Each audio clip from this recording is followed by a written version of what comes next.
After I got promoted, my mother-in-law sent out a group text that said, "Good for her. Maybe now she will finally stop taking from him." I did not answer her. I just kept quiet. But about a week later, she reached out to me, asking if I would co-sign a loan for her boutique. I sent her back the loan application with a big red denied stamp across it and a little note that said, "I do not lend money to liars." I am 37 years old. I have been with my husband, Lucas, for 10 years now. We have been married for 7. We live just outside of Kansas City. I work in corporate marketing, and Lucas works in heating, ventilation, and air conditioning. We have a pretty regular life. Decent house, 2 cars, no kids yet. A few months ago, after years of busting my back, I finally got the promotion I had been chasing. I had spent 5 years at the same company, putting in overtime, managing teams, even taking weekend classes to finish my Master of Business Administration. Then, one afternoon, my boss called me into his office and told me, "You have earned it. Regional Director.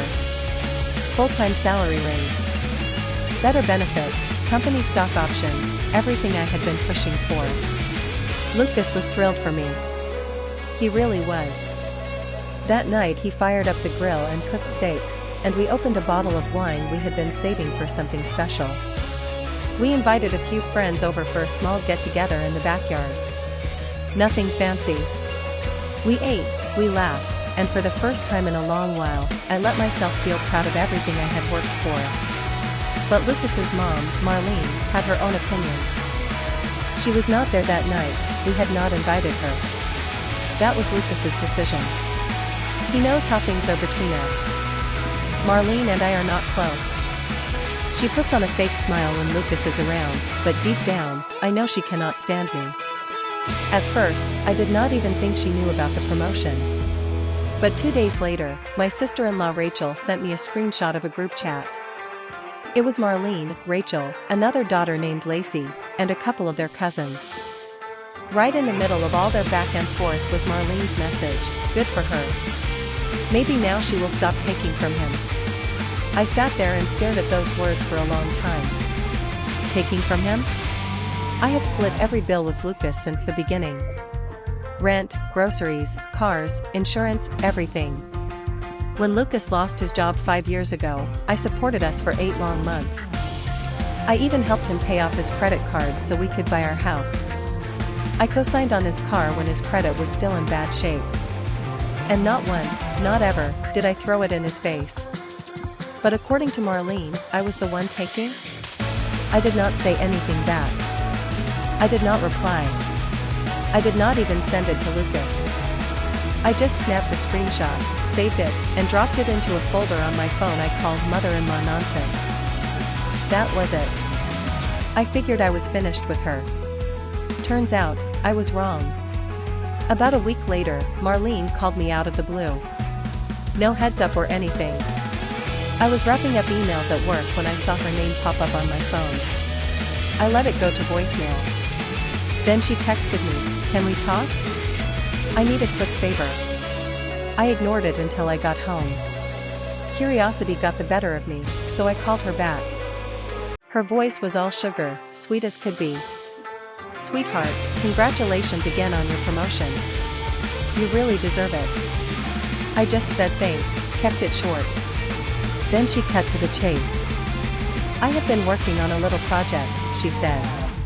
"I have always wanted to open my own boutique."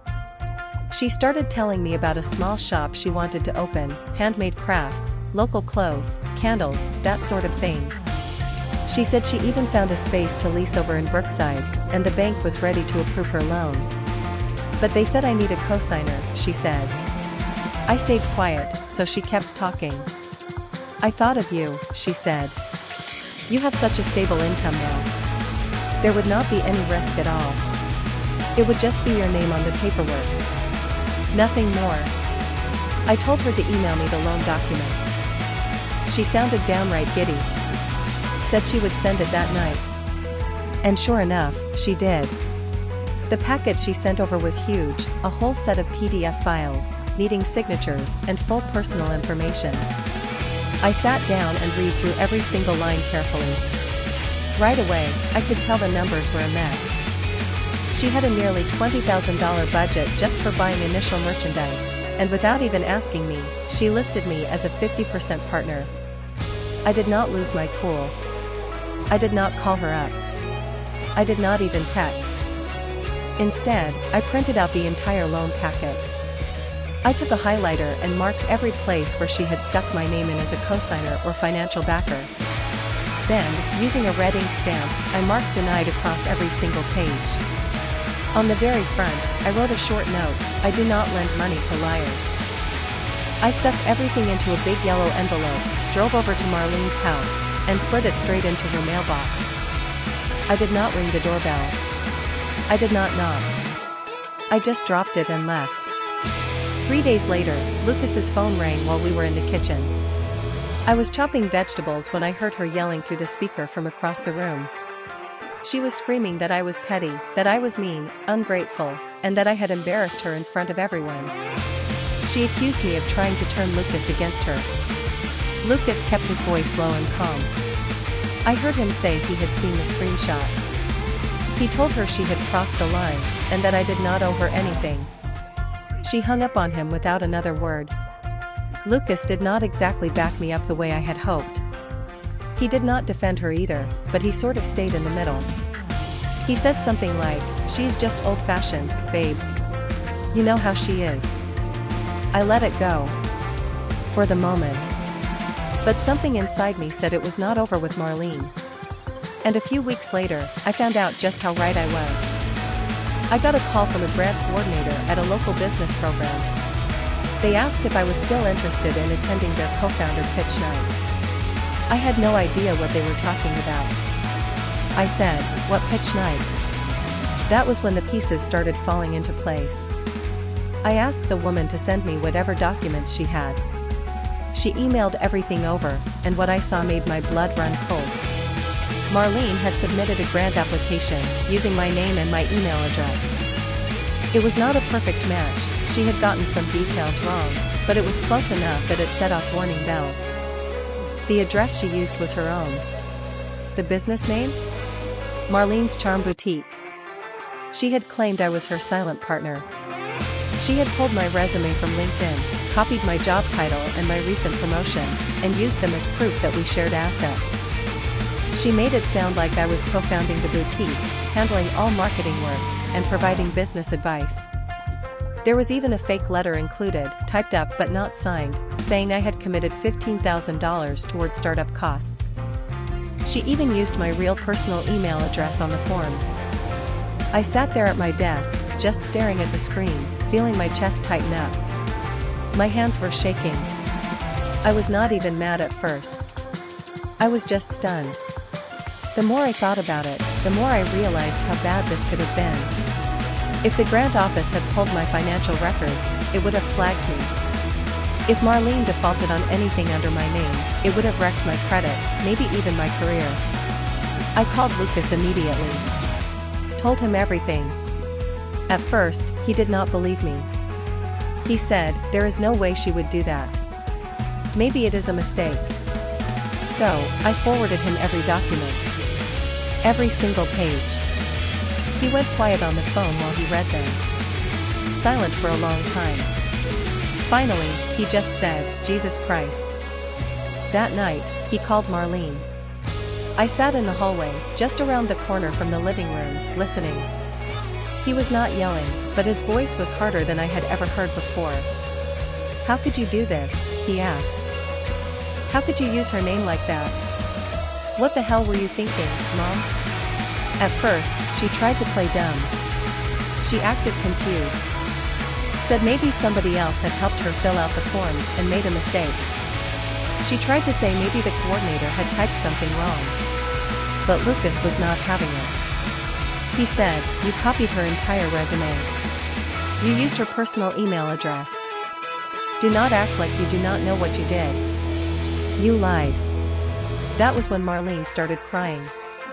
She said I had poisoned Lucas against her. Said I always hated her. Accused me of trying to push her out of her own son's life. Lucas told her to stay away for a while. Then he hung up the phone. I really thought that was the end of it. But Marlene was not finished. The very next morning, she showed up at our house. I was in the kitchen when I heard someone pounding on the front door. Lucas answered it, and Marlene shoved her way inside like she owned the place. Her face was blotchy and red, her lipstick smeared, and her hands were shaking. I raised you, she shouted.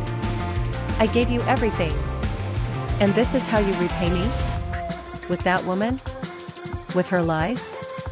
I stepped out of the kitchen and said, calm and steady, get out.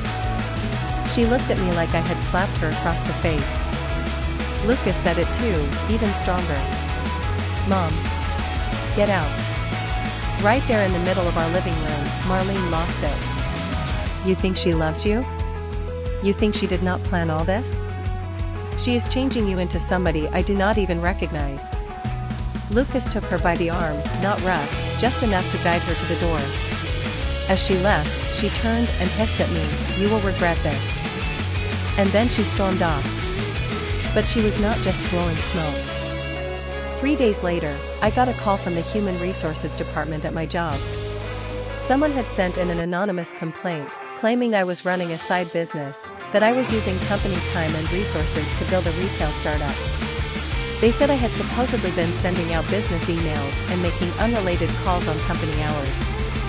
Human Resources told me they had to investigate. They said they did not really believe the claims, but a formal review was required. Right then and there, I knew Marlene was behind it. No one else knew about her phony boutique. No one else had any reason to come after me like that. I did not tell Human Resources about Marlene right away. Instead, I stayed calm. I let them dig through everything. My emails. My devices. They even sat in on a few of my meetings. They found nothing. Because there was nothing to find. I do my job. I do it well. And I keep my personal and professional lives completely separate. But I was not about to just sit back and take it. While Human Resources did their review, I started working on my own plan. First, I called up the grant office again. I asked them for every document that had been submitted under Marlene's name. At first, they told me they could not legally release everything unless I was listed as a co-founder. I told them to go back and check the paperwork. About an hour later, they called me back. You were right, the coordinator said. She named you as her business partner. That gives you full access to everything. They sent me the full file. It was even worse than I had imagined. Marlene had forged my signature. It was not a perfect match, but it was close enough that someone not paying attention might have believed it was real. She had even attached fake bank account information showing a joint account with a name listed as K. Reynolds, my maiden name, a name I had not used in years. She was trying to make it look like we had already started combining our finances. That was when it finally hit me, this was not just petty drama anymore. This was flat out illegal. I printed every single document, organized it all in a binder, labeled it by dates and sections, and sent a copy to my lawyer. Yeah, I got myself a lawyer. Not because I was ready to sue Marlene, at least not yet, but because I needed someone official on my side. And right when I thought I had seen it all, another twist came out of nowhere. While I was pulling all the paperwork together, Rachel, Lucas's sister, texted me. She said she needed to talk to me about something important. We met at a little diner off Interstate 35. Rachel looked nervous, like she had been carrying a heavy weight for a long time. She said she did not want to get in the middle of things, but she could not keep quiet anymore. And then she told me something that stopped me cold. She has been pulling this kind of thing for years, Rachel said. You are not the first. Turns out, Marlene had a whole pattern of doing this. Back in 2016, she faked a joint investment with one of her old friends for a food truck idea. It went nowhere, but the woman lost her savings and had to move back in with her parents. Marlene had even done something similar to Lacey, her other daughter, used Lacey's name to apply for a vendor spot at a craft fair, racked up a bunch of fees, and left Lacey to clean up the mess. Rachel said, "We always cover for her." but I am tired. She is going to wreck your life if you let her. That was all I needed to hear. I sat Lucas down and laid it all out for him. Everything. The forged grant application. The fake complaint at my job. Marlene's long history of scams. Rachel backed me up, and that was when Lucas finally broke. He sat on the edge of the bed with his head in his hands and said, "What kind of person is my mother?" I did not answer him. He needed to work that out himself. But me? I knew exactly the kind of person I was. I was not the kind to take a beating and keep quiet about it. This was not about pride anymore. This was about making sure she could not do it again to somebody else. And I knew exactly where to hit. I waited 2 weeks. 2 weeks of dead silence. Lucas barely spoke to Marlene during that time. Meanwhile, Rachel sent me old texts and emails, more proof of the lies Marlene had left scattered behind her. I met with my lawyer twice, and we put together a full packet: fake business filings, forged signatures, the human resources complaint, screenshots, and witness statements. Then I made my move. I filed a police report. Not because I wanted her arrested, not yet anyway, but because I wanted a record on file.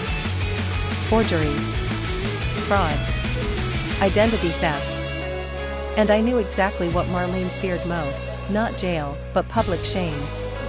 I also filed a formal complaint with the Small Business Grant Office, attaching every shred of evidence. They launched their own investigation almost immediately. Then I printed a full set of everything and mailed it to Marlene, certified mail, with a signature required. 3 days later, I got confirmation she had signed for it. That night, my phone rang. But it was not Marlene on the line. It was her husband, Walter. Walter is a quiet man. In the 10 years I have known him, I could probably count the number of serious conversations we had on one hand. But this time, his voice sounded broken. He said, "I had no idea she was doing all this." I did not say much. Just, "Now you do." He apologized. For everything. 2 days later, Marlene finally called. She did not scream. She did not cry. She begged. "Please," she said. "I made a mistake.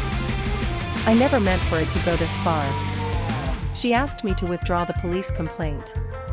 She said she would pay a fine, do anything to avoid going to court. I listened. And then I said, "You did not just cross a line, Marlene. You burned the whole damn field."